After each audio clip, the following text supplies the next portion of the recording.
Hi friends, welcome back to my channel. आप देख रहे हैं भूतिया प्लेनेट और मैं हूं दुर्गा। तो आज हम लोग जिस शॉर्ट हॉरर फिल्म की स्टोरी डिस्कस करने वाले हैं, इस मूवी का नाम है स्टको। स्टको मूवी की शुरुआत होती है और हम एक जे नाम की लड़की को देखते हैं जो कि अपने घर के अंदर में रहती है। उसका घर काफ़ी अजीब रहता है क्योंकि उसके घर में बाहर की लाइट नहीं आती है।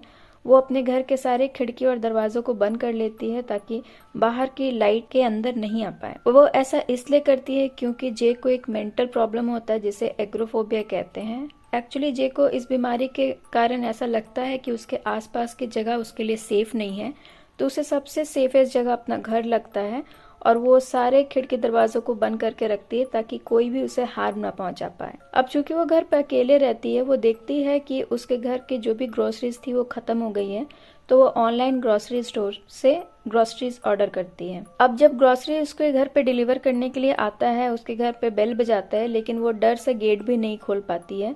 वो थोड़ी देर गेट के पास जाकर के चुपचाप बैठी रहती है। जब उसे ऐसा लगता है कि डिलीवरी बॉय उसका सामान रख करके चला गया है, तो वो जल्दी से गेट को खोलती है और सामान को अंदर ले लेती है। थोड़ी देर के बाद हम देखते हैं कि जे को चोट लग जाती है, वक्त तो ऑइंटमेंट लगाती है कि तभी हम देखते हैं कि जे को एक फोन आता है। वो फोन उसके न्यू बॉयफ्रेंड का होता है। वो उधर से बोलता है कि आज उसे उसका पुराना बॉयफ्रेंड मिला था और वो बहुत गुस्से में था और वो ऐसा लगता है कि वो अब तुम्हारे पास जाएगा। ये सुनकर के जे काफी डर जाती है, लेकिन वो फिर फोन को जल्दी से काट के फिर से अपने घर में चुपचाप से छुप जाती है। आगे हम देखते हैं कि जे की तबीयत थोड़ी खराब होती है, यानी कि उसे बहुत खांसी हो रही थी और उसके लिए उसे मेडिसिन लाना था, लेकिन वो मेडिसिन लाने के लिए नहीं जाती है क्योंकि उसे बाहर निकलने में बहुत डर लगता है और वो मेडिसिन को ऑनलाइन ऑर्डर कर देती है। कुछ देर के बाद हम देखते हैं कि जे के घर के दरवाजे पे नॉक होता है और बाहर उसका एक्स बॉयफ्रेंड होता है।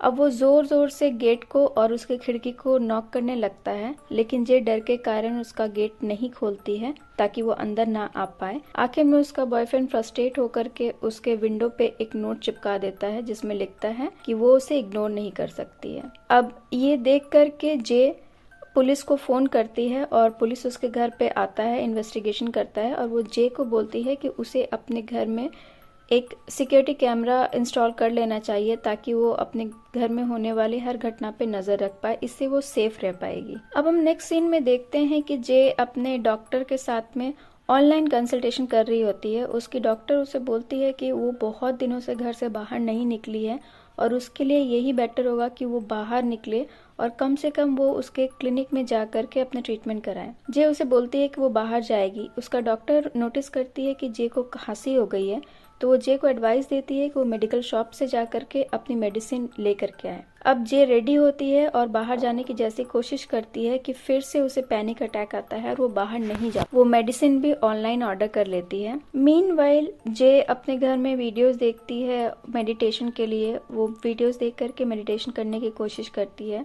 उसमें योगा इंस्ट्रक्टर उसे बोलती है कि वो एक चीज पे फोकस करे। वो ये इमेजिन करे कि वो एक सिंहासन पे बैठी हुई है और जे वही इमेजिन करती है। मीनवाइल उसके घर में फिर से नॉक होता है और उसका मेडिटेशन टूट जाता है। वो देखती है कि घर पे मेडिसिन की डिलीवरी हुई है। वो फिर से डिलीवरी बॉय के जाने के बाद वो डिलीवरी लेकर के घर के अंदर आ जाती है और वो कफ सिरप दिन भर पीते रहती है क्योंकि उसकी खांसी बढ़ती ही जा रही थी। अब वो जब अपने रूम के बाहर में देखती है, उसके रूम के बाहर में एक वॉल होता है। उस वॉल पे वो एक पेंटिंग टांगना चाहती है। इसके लिए वो उस वॉल में छेद करने की कोशिश करती है। जैसे वो उस वॉल में छेद करने की कोशिश करती है, वो देखती है कि उस वॉल में एक बड़ा सा होल हो गया है। वो ऐसा लग रहा था देख करके जैसे उस वॉल के पीछे में कोई सीक्रेट रूम है। अब वो उस वॉल के पीछे में रूम है या नहीं, इसको जानने के लिए अपने फ्रेंड को टेक्स्ट करती है क्योंकि उसके फ्रेंड ने ही उसे वो घर दिलाया था और वो बहुत क्यूरियस होती है ये जानने के लिए कि उस वॉल के पीछे में क्या है। अब रात काफ़ी हो गई थी, इसलिए जे सो जाती है। वो सोने के बाद नेक्स्ट दिन जब सुबह उठती है तो उसे उस होल में से बाल बाहर आते हुए दिखाई देते हैं। अब उसकी क्यूरियोसिटी और बढ़ जाती है, लेकिन वो अपने माइंड को डिस्ट्रैक्ट करने के लिए उस होल के ऊपर में एक पेंटिंग टांग देती है। नेक्स्ट डे वो फिर से सोती है और वो अचानक से उसकी नींद खुलती है। वो देखती है कि वो होल का साइज और भी बड़ा हो गया है और उस होल में से एक टंग निकलता है और जिसे जे किस करने लगती है। वो बहुत क्रीपी सीन होता है। उसे देख करके जे की नींद खुल जाती है, यानी कि वो उसे सपना देख रही थी। वो जैसे ही उठती है वो देखती है कि वो होल और भी बड़ा हो गया है और उसमें से कुछ लिक्विड टाइप का बाहर निकल रहा। वो गेट को बंद कर देती है और सो जाती है। जब जे की नींद खुलती है तो वो देखती है कि वो उसी वॉल के सामने में सोई हुई है। अब उसके साथ में ऐसा कैसे हुआ, क्योंकि वो अपने बेडरूम में सोई थी और वो उस वॉल के सामने कैसे पहुंची, इसका पता करने के लिए, क्योंकि उसने पुलिस की बात सुन करके अपने घर में सीसीटीवी कैमरा लगाया था, तो उसकी फुटेज वो अपने लैपटॉप पे देखती है। वो अपने लैपटॉप पे जैसे ही वीडियोस चलाती है वो देखती है कि वो उस होल के सामने खड़ी है और उसके मुंह से उसके बॉडी के पार्ट्स निकल रहे हैं और वो एक एक पार्ट उस होल के अंदर में डाल रही है। अब इसे देख करके जे बहुत डर जाती है और वो बहुत फ्रस्ट्रेट होकर के एक हथौड़ा लेकर के उस वॉल को तोड़ने लगती है।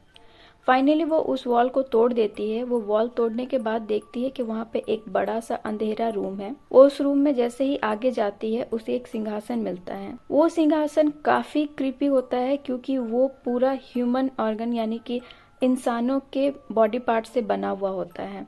उसमें हाथ, पैर और बॉडी के सारे पार्ट्स लगे हुए होते हैं और उसमें से एक हाथ जे को बुलाता है। अब जे उसके तरफ अट्रैक्ट होकर के जाती है और वो सिंहासन पे वो जैसे उस सिंहासन पे बैठती है, उस सिंहासन में 2 हाथ होते हैं जो जे को एक मुकुट पहनाते हैं जो कि इंसानी दांत और इंसानी उंगलियों से बना हुआ होता है।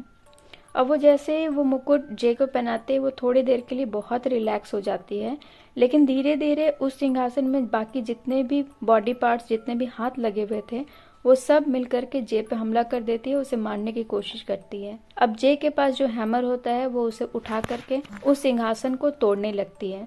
वो जैसे ही उस सिंहासन पे हथौड़ा मारती है उसका आंख खुल जाता है और वो देखती है कि वो अपने घर के बाहर है और वो हथौड़ा अपनी गाड़ी पे मार रही है। यानी कि वो सिंहासन नहीं, वो उसका गाड़ी था और वो उस रूम के यानी कि उस वॉल को तोड़ने के बाद अपने घर से बाहर आ गई थी और वो ये रियलाइज करती है कि उसका जो फेयर था, जो उसका डर था कि वो घर से बाहर नहीं निकल सकती थी, वो खत्म हो जाता है और मूवी यहीं पे खत्म हो जाती है। इस मूवी में हमें ये दिखाया गया है कि क्योंकि जे की मेंटली हालत ठीक नहीं थी और उसका रिलेशनशिप भी उसके बॉयफ्रेंड के साथ अच्छा नहीं था, बोल करके उसके दिमाग पे ऐसी सोच आ जाती है कि उसे हर कोई मारने की कोशिश करता है, इसलिए वो हमेशा अपने आप को एक घर के अंदर में बंद करके रखती है। उसे वही सबसे सेफेस्ट जगह लगता है। तो आज की मूवी यहीं पे खत्म हुई। आपको ये मूवी कैसी लगी मुझे नीचे कमेंट करके जरूर बताइएगा।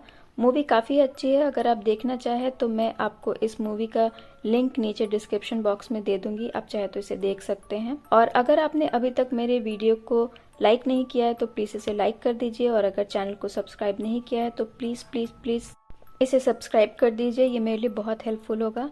अब हम लोग मिलेंगे एक नए हॉरर मूवी की स्टोरी के साथ एक नए वीडियो में, तब तक के लिए बाय बाय।